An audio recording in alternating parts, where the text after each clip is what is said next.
The law and Brown and what it stood for touched the hearts of children in a way that has been quite formative, not just for the people who wrote these essays, but for a whole generation of Americans. The title is taken from a conversation between President Dwight Eisenhower, who was president in the 1950s, and Supreme Court Chief Justice Earl Warren during the time that the court was considering the case. Eisenhower was doubtful that an order from the Supreme Court ending school segregation would be successful. After all, as he put it, law cannot change the hearts of men. But despite Eisenhower's misgivings and the opposition it originally generated, the Brown decision was successful in affecting the nation's children and has been a positive, transformative force over the past half-century. By any definition, my parents were racist. And I believe that sometimes people don't really understand how twisted, how evil that can be, and how hard it is to overcome that in the mind of a child. My father told me that African Americans had short foreheads because they are more closely related on the evolutionary scale to apes than white people are, and therefore less developed in their intelligence. Of course, he had never seen the high, elegant forehead of a Maasai warrior or of an Ethiopian woman. And he didn't say African Americans, much less the then progressive term Negroes, or even the commonly used colored people. My parents used the N-word. So when I was in high school, I couldn't figure out what was wrong with me. I really didn't understand what my parents were teaching me. And then I read Huck Finn. And it was a revelation for me, because that's basically what Huck Finn discovers. I was Huck Finn. I'd been raised in a very racist way. I couldn't understand why I started feeling different, but I felt different. And eventually realized from the people that I met that it was just wrong. It was just quite simply wrong.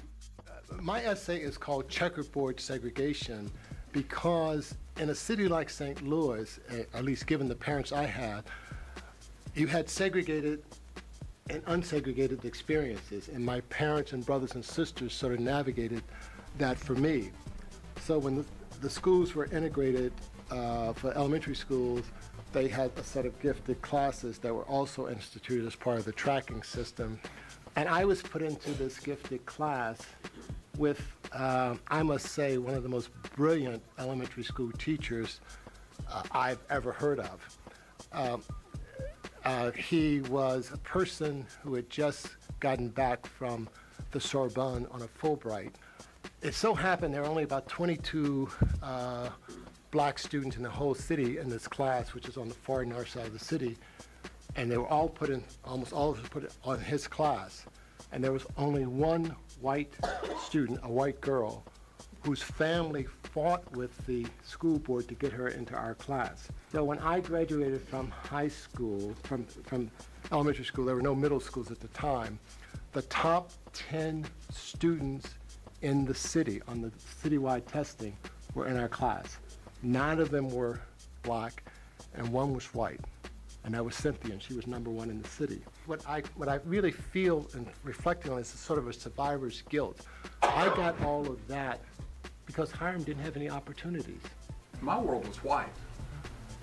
My church was white. My school was white. My neighborhood was white. My Boy Scout troop was white. The YMCA was white. Where I played basketball was white. My entire world was white until the fall of 1969. In the fall of 1969, Charlotte began what would be the most massive school busing program in the United States. And that year I was in 8th grade, and our school went from being all white to about 30% black and 70% white. My school experience remained largely white. There was tracking that Larry referred to, which kept the classrooms largely segregated. Now, there were 3 exceptions to that in my experience. Number 1, I was on the debate team. Number 2, I was on the basketball team. And number 3, I was in student government. All of those were desegregated settings. I call my chapter in the book A Different Kind of Education.